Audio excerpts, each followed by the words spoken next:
Okay, so you know that feeling, right? You're trying to learn a language. Yeah. Things are maybe going okay, and then bam, you hit this huge wall of text, especially like when exams are coming up. Oh, absolutely. That feeling of just overwhelm. It's really common after that initial burst of progress. Exactly, like hitting a brick wall. Yeah, Well, that's what we're diving into today for you. We've looked at some really practical advice on boosting reading comprehension in another language. we have. Our main source is a YouTube video, Reading Comprehension in Exams, Easy Applicable Tips That Truly Work.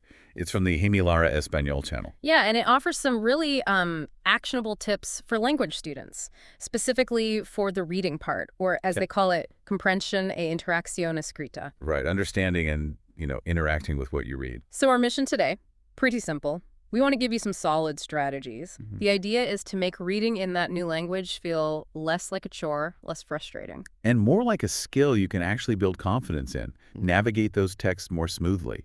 Exactly. So the video starts off by acknowledging something most learners feel, right? That quick start.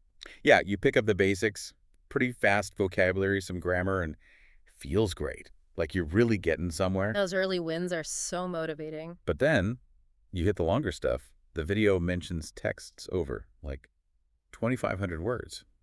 And suddenly that fast progress kind of slows down. Yeah, it can feel like a plateau, maybe even a bit discouraging. Definitely. And that's usually when people start asking. Okay, so how do I actually get better at reading? How do I level up these skills? It's the big question. And the core advice from the video, it might sound obvious, but it's key.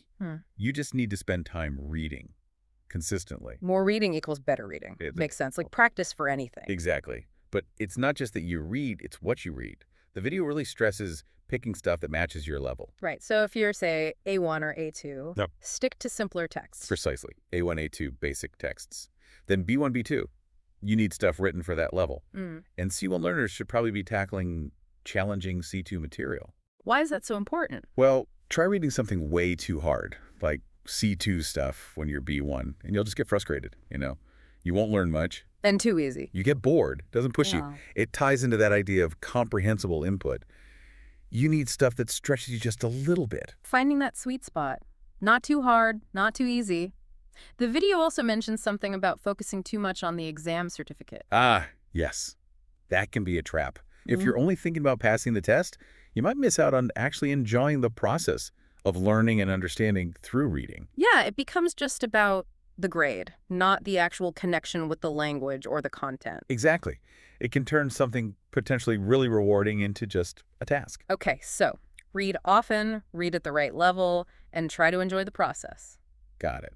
Now, the video also calls out some common mistakes learners make, things to avoid. Yes, definitely. Mistake number 1, stopping to look up every single word you don't know. Oh, I'm so guilty of that sometimes. We all are. But the problem is, you completely lose the thread of what you're reading.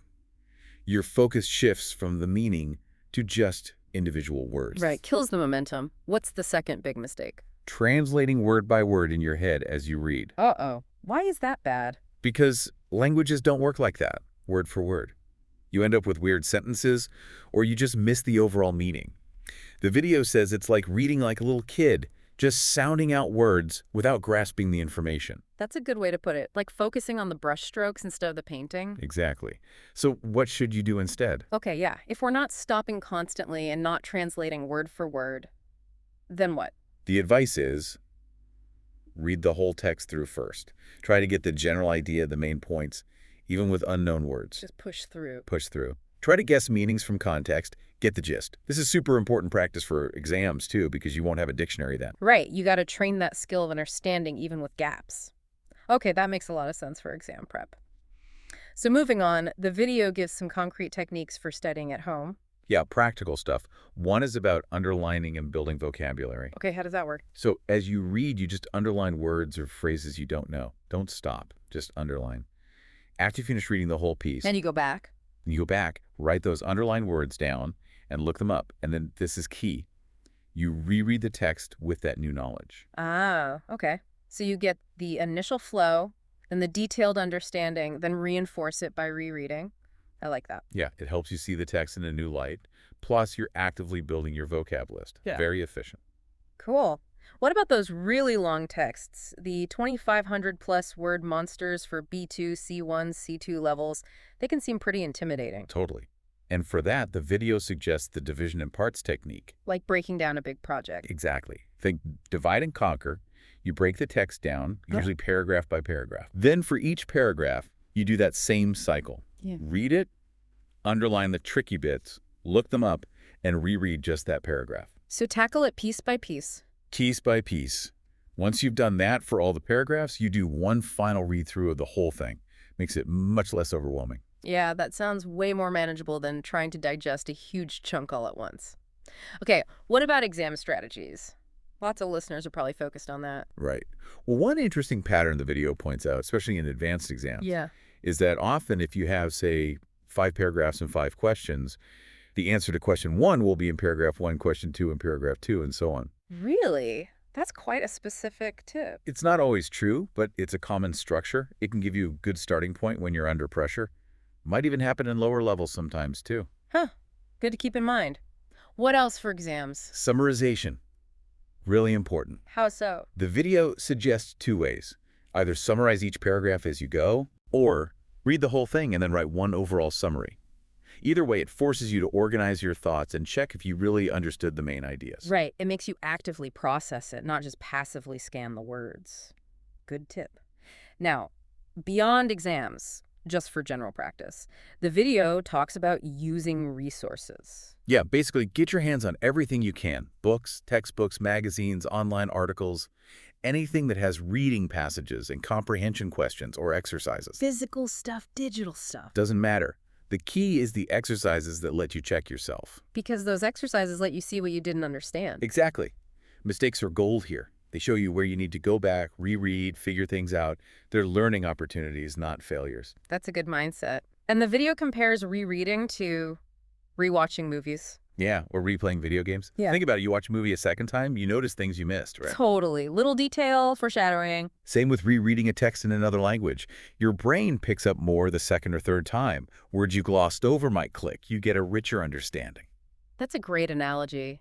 Actually, it reminds me back in school, way before easy internet access, I used to translate English magazine articles into Spanish by hand. Wow, that sounds intense. It took forever, but looking back, it really hammered home vocabulary and sentence structure, kind of like doing those exercises the video mentions. Time-consuming, but it worked. That totally proves the point. Active engagement, even if it takes time, pays off. Okay, so maybe we should quickly recap the main practical tips. Good idea. So, number 1, know your level, pick texts with exercises that match. Right. 2, break down long texts into parts, paragraphs usually. 3, read each part, underline the unknowns as you go. Don't stop. 4, write summaries, either per paragraph or overall. Helps solidify understanding. 5, make vocabulary lists from those underlined words. Study them later. 6, use everything available, books, websites, whatever has practice materials. And 7, try to read for at least an hour every day. Consistency. That's a solid checklist. Yeah. But then the video drops the super tip, the real secret sauce. Ah, yes. And it clarifies what it isn't about first. Right. It's not just about being smart or how much school you had or how fast you read. Or how tall you are. Yeah, definitely not that. The real key, according to the video, is perseverance and consistency. Sticking with it, not giving up. Exactly.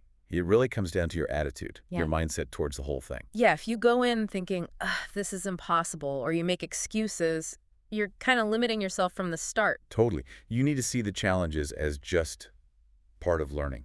Opportunities to grow, not reasons to quit. The video says you basically set your own limits. That's powerful. And it gives advice for people who feel anxious about reading, right? It does. If reading in the language makes you nervous, it suggests writing down all the benefits of getting good at it. Okay, like what? Bigger vocabulary, better language understanding, new perspectives, better focus, maybe even delaying dementia. Tons of stuff. And then? Read that list every day and visualize yourself actually succeeding understanding the texts. It helps shift your focus from anxiety to motivation. That's a smart psychological trick. Focus on the why. And the video lists some great benefits: better vocab, sharper mind, improved communication, better memory. Lots of good reasons to keep going. Definitely a compelling list. So wrapping this deep dive up, what's the main takeaway? Well, the video ends on a hopeful note. hoping these tips motivate you to tackle reading comp.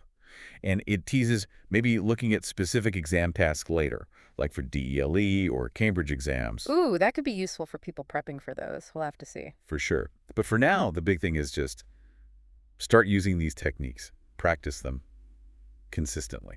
Absolutely. And maybe the final thought to leave you, the listener, with is this. That combination of consistent effort and a positive, determined attitude. That's really what's going to make the biggest difference in mastering reading. You've got the tools now. Now it's about putting them to work.